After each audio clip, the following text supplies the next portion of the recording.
हा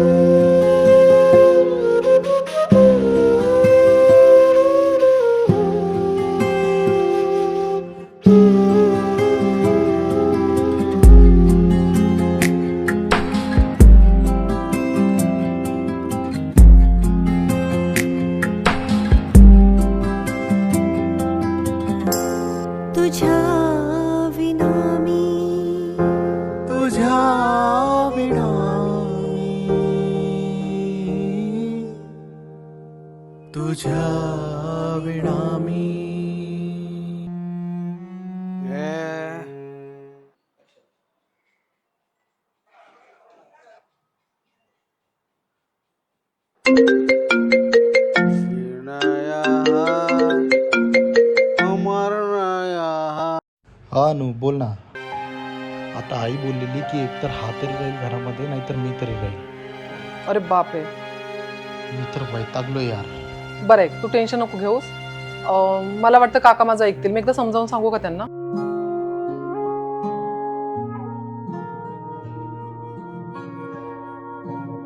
बाबांना द्या ना, कारण बाबांना जरा जास्तच प्यायची सवय आहे ना, त्यामुळे त्यांना अजून एक कप द्या.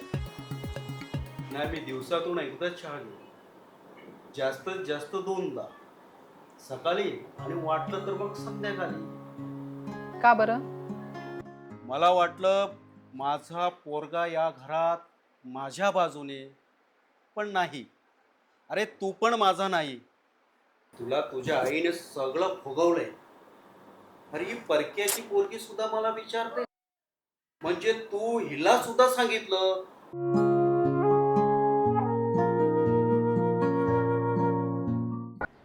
काय सांगू आदो तुला, तुझ्या काळजीने दिवस रात्र झोप लागत नाही मला.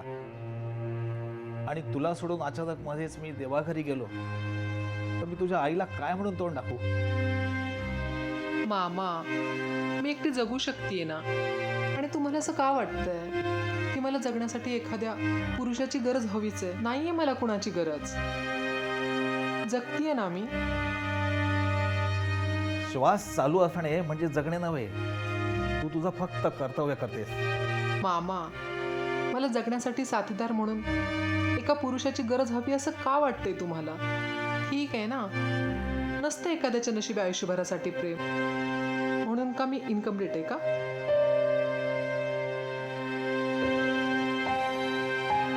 बरं मामा, मी कुणाचा हात पकडायचा आणि कुणाचा नाही हे मी ठरवू शकते ना. नाही बाळा, पण मग मी कुणाचा पकडायचाच की नाही हे का नाही ठरवू शकत आहे मामा? हे बघ, आपल्याला पुढे सरकायलाच हवं ना. झालं गेलं विसरून जा, सोडून दे सगळं. सोडून मामा? तो फक्त मला सोडून नाही गेलाय मामा, मला तोडून गेलाय तो. मला माझ्यामध्ये स्वतःला शोधावं लागतंय. माझ्यामध्ये मीच उरले नाहीये मामा. खूप ठरवून सुद्धा नाही विसरता येते मला. मला खूप भीती वाटतेय मामा. माझा श्वास गुदमरतो. मला खूप त्रास होतोय मामा. मला ठरवून सुद्धा त्याला नाही विसरता येते. मला विसरायचंय मामा त्याला, पण मला नाही सांगता येते कुणाला, कारण कुणी नाही समजून घेणार. त्यामुळे मला असं वाटतंय हा विषय इथेच, पुन्हा हा विषय नकोय मामा. सतत तेच तेच तेच तेच. प्लीज बास.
अरे बापरे, हे काय बघते मी?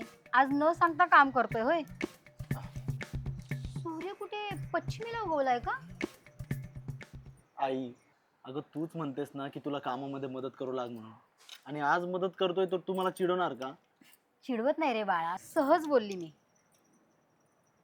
आणि तुला माहिती आहे का, ज्यावेळेस तू लहान होता ना तेव्हा अशीच न सांगता मदत करू लागायचा. म्हणजे तुला जर काय हवं असेल तर चॉकलेट किंवा पॉकेट मनी, तर मग तू मदत केली की मी ओळखायची कीच काहीतरी हवंय.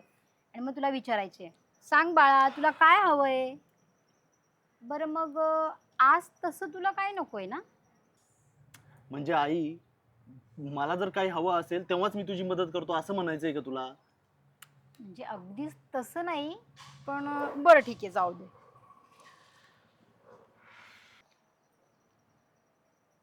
अरे यार, आईला तर सांगायच्या अगोदरच कळालं की मला काय बोलायचं आहे ते.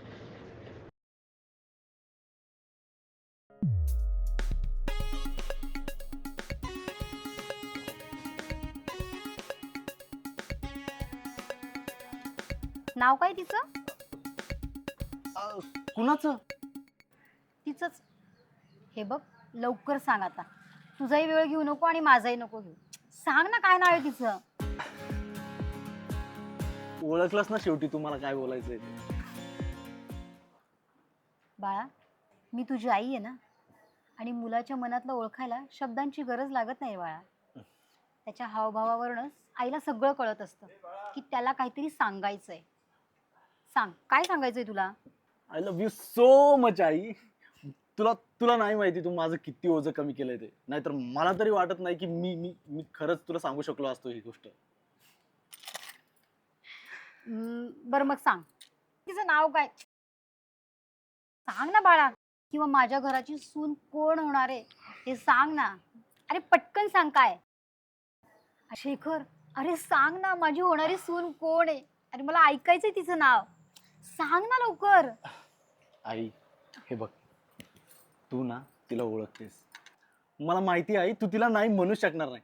आणि आणि बघ ना, म्हणून तर मी एवढी मोठी गोष्ट प्रेम वगैरे तुला सांगण्याची हिंमत केली आहे. मग मग सांग ना, पटकन सांग तिचं नाव काय. सांग ना बाळा. आता का तुला मुहूर्त सांगू का? आई तिचं नाव ना अनु. अनु? अरे ही तो खूप चांगली बातमी दिलीस तू मला. अनु सारखी मुलगी भेटणं शक्यच नाही. तुला खरं सांगू का, पहिल्यांदाच आई मुलाच्या प्रेमावर एवढी खुश असेल. आणि तुला तुला अख्ख्या जगात जरी तू फिरशील ना तरी अनु सारखी मुलगी तुला कुठेच मिळणार नाही.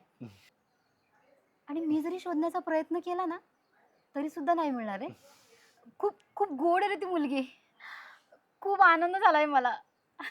बरं एक काम कर ना, एक काम कर, तू तिला पटकन घेऊन ये. मला तिला आशीर्वाद द्यायचे. मला तिला आत्ता बघायचंय. तुम्हाला दोघांना मला आशीर्वाद द्यायचे. जा ना तिला घेऊन. आता काय सांगू?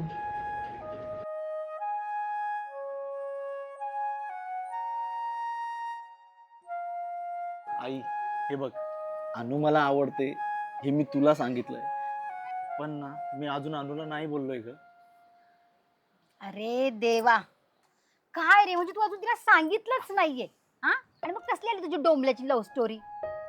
आणि काय रे, तुझं तिला सांगितलंच नाहीये तर मग इतका खुश कशाला आहे? आता हे बघ, मला सांग, मला सलमान खान आवडतो, मग आमची काय लव्ह स्टोरी झाली का? तो मला आवडतो असं झालं. अगं लव मला झालंय, तिला झालं ना की मग लव्ह स्टोरी चालू होईल. काय रे, अजून सांगितलं नाहीयेस, मग तू एवढा खुश कशाला आहेस? ठरे माझा मुलगा मठ्ठ, मला असं वाटलं आयुष्यात तू काहीतरी चांगलं केलंय, पण नाही, तू असा शांत बैस आयुष्यभर. आई तू आता मला चिडवणार का? हा, मला अनु आवडली हे मी तुला येऊन सरळ सांगितलं ना. आता अनुला सांगण्या अगोदर परमिशन घेणार ना मातोश्री. गो बाई, हो. परमिशन घेतोय माझं लेकरू. होय अरे, शेखर, अरे अनुला मी नाही म्हणणार असा प्रश्नच येत नाही. खरंच अनु जर आपल्या घराची सून झाली ना तर खरंच खूप भाग्याची गोष्ट आहे बघ. अरे ती आपल्या सगळ्यांना खूप आवडते. आणि तू बघतोस ना की तुझे बाबा सुद्धा तिचं किती ऐकतात सगळं. खूप गोड मुलगी मुलगी रे ती. मग शेखर जा ना, तिला सांग ना लवकर. आई हे बघ, मला आहे ना अनु खूप आवडते मला, पण ना मी भीतीने तिला अजून विचारलंच नाही यार. कारण मला माहिती नाही, मी जर अनुला प्रपोज केला किंवा मी जर अनुला विचारलं की तुम्हाला आवडतंच नाही, तिचं उत्तर काय येईल, होईल की नाही येईल, त्याच्यामुळे मी तिला विचारलंच नाही यार. शेखर, अरे बाळा असं करू नको. एकदाच तुझ्या मनातलं जे आहे ना ते तिला पटकन सांगून टाक आणि तुझ्या मनावरचं दडपण कमी कर. म्हणजे कसं असतं ना शेखर, आपण एकतर्फी प्रेम करत असतो आणि एकतर्फी प्रेमाचा शेवट हा खूप वाईट असतो. म्हणजे आपण एखाद्या व्यक्तीवर जर प्रेम करत असतो तर त्यावेळेस आपण त्याला गृहीत धरायला लागतो आणि ज्यावेळेस आपल्याला कळतं की त्याचं माझ्यावर प्रेमच नाही आहे तर आपण तो नकार पचवू शकत नाही बाळा. हे बघ, तू असं करू नको, तिला पटकन जाऊन सांग. आई हे बघ, मला माहिती अनुवर ना या जगामध्ये माझ्यापेक्षा जास्त कुणीच प्रेम करू शकत नाही आणि ती मला नकार देऊ शकत नाही. क्या बात है. मग शुभ काम में देरी क्यों, जा पटकन सांग तिला. यस, तू ना या जगातली सगळ्यात बेस्ट आई आहे, जगातली बेस्ट. आणि हो, आणि आता माझ्याकडे जगातली बेस्ट बायको पण असणार. क्या बात है. Thank you God. O go by माझं लेकरू.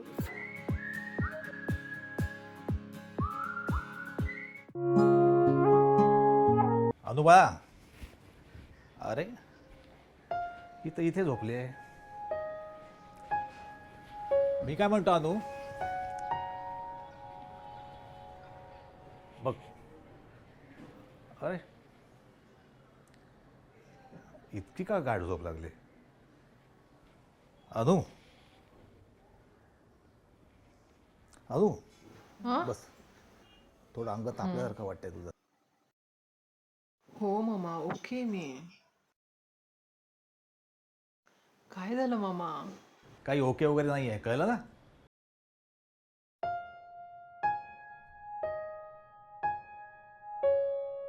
तुझा आवाज, तुझे डोळे सर्व सांगतायत मला.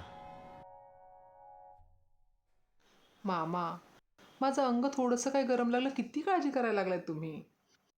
काळजी करण्याचं कारण नाही आहे, पण ओके म्हणावीस इतकी तू. मामा, ओके नाहीये मी, पण तुम्ही काळजी करावी इतकी आजारी पण नाहीये मी. नाही, काळजी करण्यासारखं काही नाही आहे, पण तू ओके नाही आहेस हे पण माझ्यासाठी काळजी करण्याचंच कारण आहे ना. मामा, मला तर कधी कधी काय वाटतं माहितीये, तुम्हाला माझी काळजी करण्याचं फक्त कारणच हवंय. मुलांपेक्षा अधिक काहीच नाही, पण त्यांनी असं वरवर दाखवण्यापेक्षा त्यांनी मनातून अधिक खुश राहावं याची गरज आहे.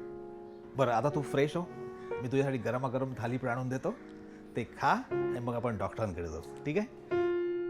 मामा, डॉक्टरकडे जायला काय गरज आहे? मला काय नाही झालंय मामा. मामा, तुमच्या हातचं गरमागरम थालीपीठ खाल्लं ना की चुटकीसरशी बरी होईन बघा. मला काय वाटतं मामा, या आयुष्यभर तुमच्या हातचा गरमागरम नाश्ता रोज सकाळी खावा आणि माझी प्रत्येक सकाळ खूप छान व्हावी. But this is not possible ना. तुम्ही तर मला लग्न करून सासरी पाठवायच्या मागे लागलाय. तुम्हाला कुठे वाटतं मी दररोज सकाळी तुमच्या जवळ असावं म्हणून? अगं बेटा, मला असं वाटतं की तू कायम माझ्यासोबतच राहावीस आणि जोपर्यंत माझे हातपाय धडधाकट आहेत ना, मी तुला एक एक डिश देत जाईन, तू फक्त फरमाईश देत जा. पण या वयात तुला माझी नाही, एका साथीदाराची गरज आहे जो तुझ्यावर प्रचंड प्रेम करेल, तुला आदर देईल, तुझा सन्मान करेल. एखादा साथीदार तुझ्या आयुष्यात आला ना तर तुझं आयुष्य परिपूर्ण होईल. पण ते आता शक्य नाही ना मामा, आणि त्याचं कारण अख्ख्या जगाला जरी माहीत नसलं तरी तुम्हाला माहीत आहे मामा. मी कुणावर तरी खूप प्रेम केलं होतं मामा, आणि कुणीतरी माझ्यावरही खूप प्रेम केलंय. तुम्ही जे म्हणताय ना, प्रेम, आदर, त्या सगळ्या गोष्टी अनुभवल्यात मी मामा, पण त्या नाही टिकल्या माझ्या आयुष्यात मामा, आणि आता मला ते आठवायचं सुद्धा नाही. जर प्रेम असं असेल आणि एक साथीदार जर मला अशा आठवणी देत असेल ना, तर मी एकटीच ठीक, जगू शकते मी एकटी मामा. कुणीतरी आपल्या आयुष्यात यावं, वाटेल तेव्हा, वाटेल तशा पद्धतीने, वाटेल तेव्हा निघून जावं, काही वर्ष, काही महिने राहावं आणि वाटेल तेव्हा वाटेल त्या पद्धतीने वाटेल तसं आपल्या आयुष्यातून निघून जावं. खूप सारं दुःख आणि न संपणाऱ्या आठवणी आपण एखाद्याच्या आयुष्यातून घेतलेल्या अचानक घेतलेल्या एक्झिटमुळे तिला किती दुःख मिळू शकतं हे त्या व्यक्तीला माहीत होतं मामा.